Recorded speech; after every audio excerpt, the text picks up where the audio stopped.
Yang dirahmati Allah, muslimin muslimat, mukminin mukminat yang dirahmati Allah sekalian. Seperti saya sebut pada pertemuan yang lepas dahulu sebelum raya,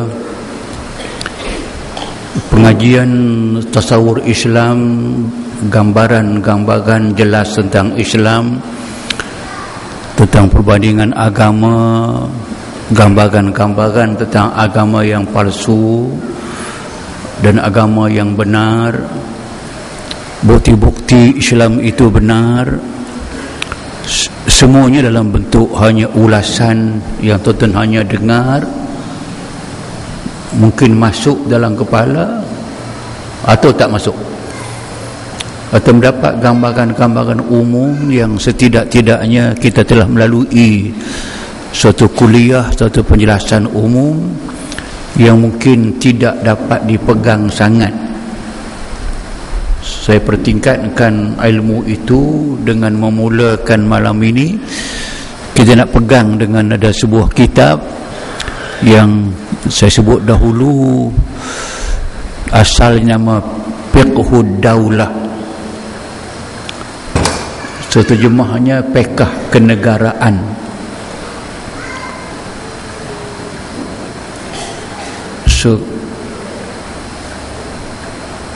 Perkembangan fiqh ialah pelajaran yang menunjukkan kepada kita faham agama kita.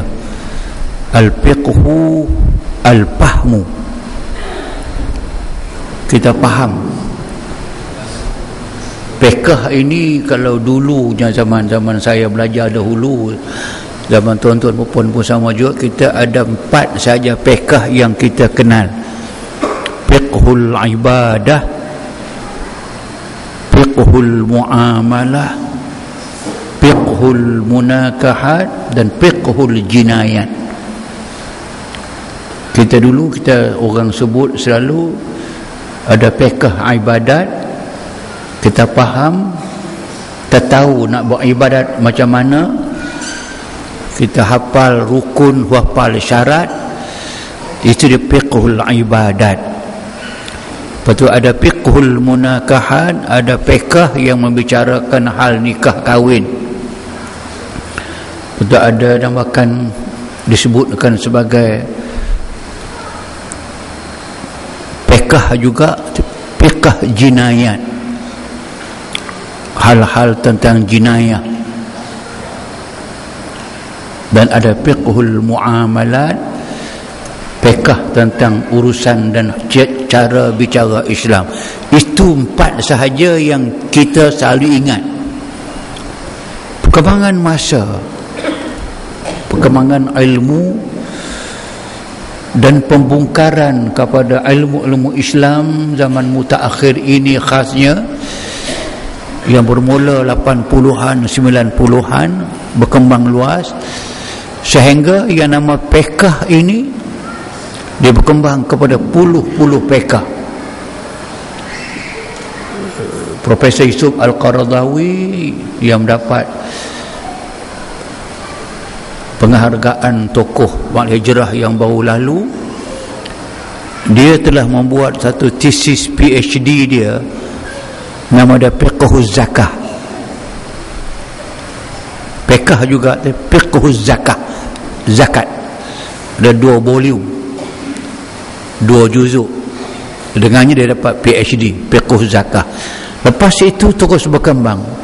Ada Fiqhul Awlawiyat, dia juga buat, Yusuf Al-Qaradawi. Fiqh Awlawiyat, fiqh keutamaan. Bukan ke semua hukum fiqh kita menjadi keutamaan, ada yang tidak keutamaan, ditinggalkan, diambil yang dia keutamaan mustahak. Lepas tu ada fiqhul muwazanat, fiqh perbandingan, sampai ada fiqhul muqaran, fiqh tapi perbandingan. Ada fiqh perbandingan antara mazhab Islamiyah. Bukan 4 mazhab, ada 14 mazhab fiqh. Dibandingkan.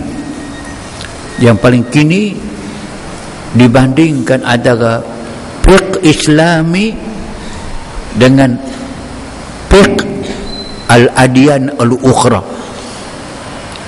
Dibandingkan antara fiqh yang Islam pakai, Islam terima, dengan fiqh agama-agama lain. Asasnya macam mana, perkembangan macam mana, dan siapa yang berhak menentukan hukum, dibandingkan. Dan yang terkini, yang terakhir sekali, fiqhul jihad, fiqh jihad. Yang sebelum fiqhul jihad ini timbullah fiqhud daulah.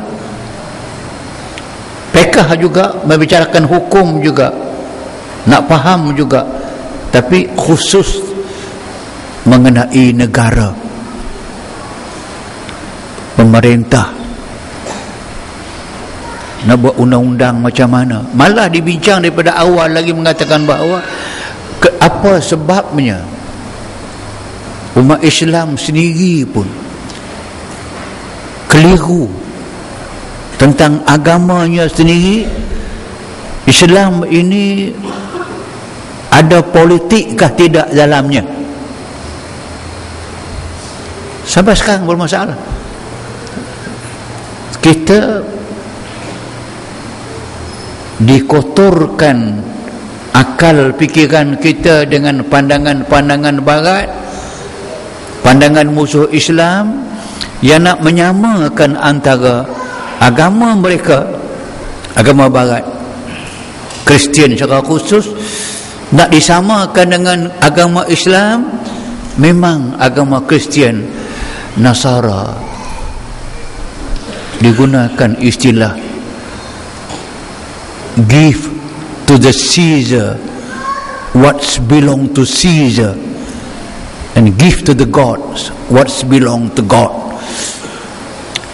Terjemah Arabnya, i'ti li qaisar ma li qaisar wa ma lillahi lillah.